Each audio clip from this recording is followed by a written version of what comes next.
आइए दोस्तों एग्ज़ाम की तैयारी करें हमारे साथ। आज की वीडियो में हम क्लास 8 हिंदी वसंत में पानी की कहानी, भाई आपने बहुत सारी कहानियाँ पढ़ी होगी, परी की कहानी, चुड़ैल की कहानी, राजा रानी की कहानी, लेकिन आज हम पानी की कहानी इस पार्ट के क्वेश्चन आंसर समझेंगे ताकि एग्ज़ाम में आप हर एक सवाल लिख पाओ।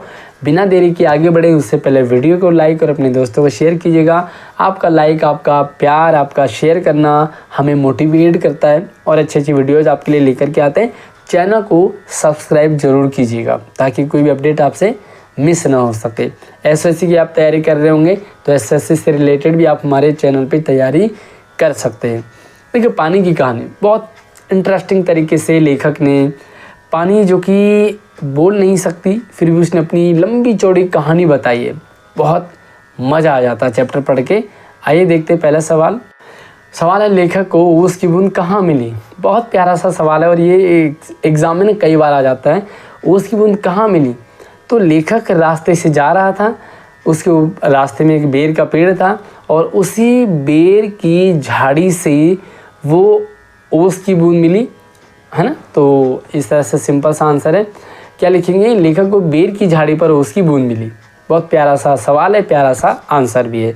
लाइक ज़रूर कीजिएगा और आप हमसे व्हाट्सएप, इंस्टाग्राम पे भी संपर्क कर सकते हैं। मैंने WhatsApp number, Instagram ID video के डिस्क्रिप्शन में डाला हुआ है, फॉलो ज़रूर कीजिएगा क्योंकि वहाँ पर मैं आपको सारे एजुकेशन अपडेट शेयर करता हूँ। अगला सवाल है ओस की बूंद क्रोध और घृणा से क्यों काँप उठी। ये सवाल भी कई बार आता है। भाई ओस की बूंद को गुस्सा भी आया और घृणा भी हुई, क्यों? सिंपल सी बात है, जब कोई हमसे बात करता है या हम किसी से बात करते हैं, जब हम किसी को इग्नोर करते हैं या हम किसी को वो कोई बात बताए और हम उससे कहते हैं कि आप झूठ बोल रहे, तो झूठ बोलने पे हमें गुस्सा भी आ जाता है, ईर्ष्या भी हो जाती है। तो पानी की बूंद को भी लेखक ने झूठी कहा तो वो गुस्से में आ गई। देखिए आंसर किस तरह से लिखेंगे। पेड़ों की जड़ों में निकले रोए द्वारा जल की बूंदों को बलपूर्वक धरती के भूगर्भ से खींच लाना और उसको खा जाना याद करते ही जो पानी की बूंद है वो क्रोध और घृणा से कांप उठी। और जब ये कहानी वो लेखक को बता रही थी तो लेखक ने भी उसे झूठी कह दिया, तो वही गुस्सा आ गया, है ना। एक तो मेरी कहानी इतनी दर्दनाक है, ऊपर से मुझे झूठी कोई और बोल दे, तो है ना। ये आंसर आपका है। अगला प्रश्न है हाइड्रोजन और ऑक्सीजन को पानी ने अपना पूर्वज यानी कि पुरखा क्यों कहा। कई बार ये सवाल आया है एग्ज़ाम में। भाई पूर्वज या पुरखा किसे कहते हैं? जो हमारी पहले वाली पीढ़ी है, मेरे पापा मम्मी या दादा दादी, हमसे पुरानी पीढ़ी हमारे पूर्वज हो गए, यानी कि हमसे पहले जिन्होंने जन्म लिया। अब पानी ने हाइड्रोजन और ऑक्सीजन को अपना पूर्वज इसलिए कहा क्योंकि हाइड्रोजन और ऑक्सीजन जब मिलते हैं ना तो इन्हीं दोनों के मिलने से पानी बनता है। हाइड्रोजन भी एक गैस है, ऑक्सीजन भी एक गैस है, लेकिन जब ये दोनों गैस मिल जाते हैं ना तो भाई वो पानी की बूंद लिक्विड में बदल जाता है। ठीक है, आंसर देखेंगे यहाँ पर। जब ब्रह्मांड में पृथ्वी व उसके साथी ग्रहों का उद्भव यानी कि जन्म भी नहीं हुआ था, तब ब्रह्मांड में हाइड्रोजन व ऑक्सीजन दो गैसें सूर्यमंडल में लपटों के रूप में विद्यमान थी। लपटें यानी कि जैसे आग की लपटें होती ना, इस फॉर्मेट में थी। हाइड्रोजन और ऑक्सीजन के बीच रासायनिक क्रिया होती है ना, रासायनिक क्रिया, जिससे कि कह सकते हैं कि हमारे पूर्वज कौन है? मेरे मम्मी पापा, आपके मम्मी पापा।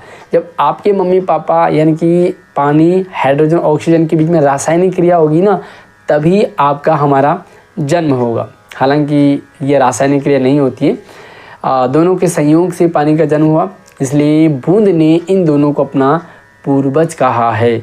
जिनसे हमारा जन्म हुआ है वह हमारे पूर्वज हैं और इसी तरह से पानी ने इनको अपना पूर्वज कहा है।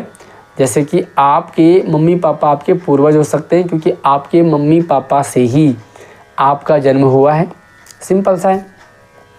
पानी की कहानी के आधार पे पानी के जन्म और जीवन यात्रा का वर्णन अपने शब्दों में कीजिए। भाई इस पार्ट में पूरी कहानी पानी ने बताई, पहले मैं कहाँ थी, फिर कहाँ गई, फिर कैसे गई, फिर कहाँ गई, फिर क्या हुआ मेरे साथ, और लास्ट में मैं बेर की झाड़ी से आपके हाथ में आ गई। अब देखते हैं कैसे आप इसे शॉर्ट में आप इसको आंसर लिखना है। चूँकि पूरी कहानी है तो छोटी सी हमें इसे शॉर्ट कहानी में बनाएंगे। पानी का जन्म हाइड्रोजन यानी कि हाइड्रोजन, ऑक्सीजन यानी कि ऑक्सीजन की रासायनिक प्रक्रिया द्वारा होता है। जब ब्रह्मांड में पृथ्वी व उसके ग्रहों सभी साथी ग्रहों का उद्भव भी नहीं हुआ था, तब ब्रह्मांड में हाइड्रोजन और ऑक्सीजन नामक दो गैसें सूर्यमंडल में लपटों के रूप में विद्यमान थी। किसी उल्कापिंड के सूर्य से टकराने से सूर्य की कई टुकड़े हो गए। उन्हीं टुकड़ों में से एक टुकड़ा हमारी पृथ्वी है। यानी कि जो पृथ्वी है वो सूरज का ही एक पार्ट है, टुकड़ा है। ठीक है, अब आप देखते हो पृथ्वी कितनी बड़ी लगती है, सूरज कितना छोटा, लेकिन हमारी पृथ्वी ना सूरज से छोटी है, क्योंकि बहुत दूर है इसलिए हमें सूरज छोटा दिखता है।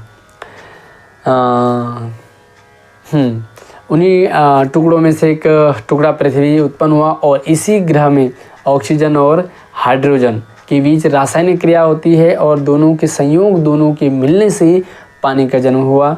सर्वप्रथम यानी कि सबसे पहले बूंद भाप के रूप में पृथ्वी के वातावरण के इर्द गिर्द घूमती रही।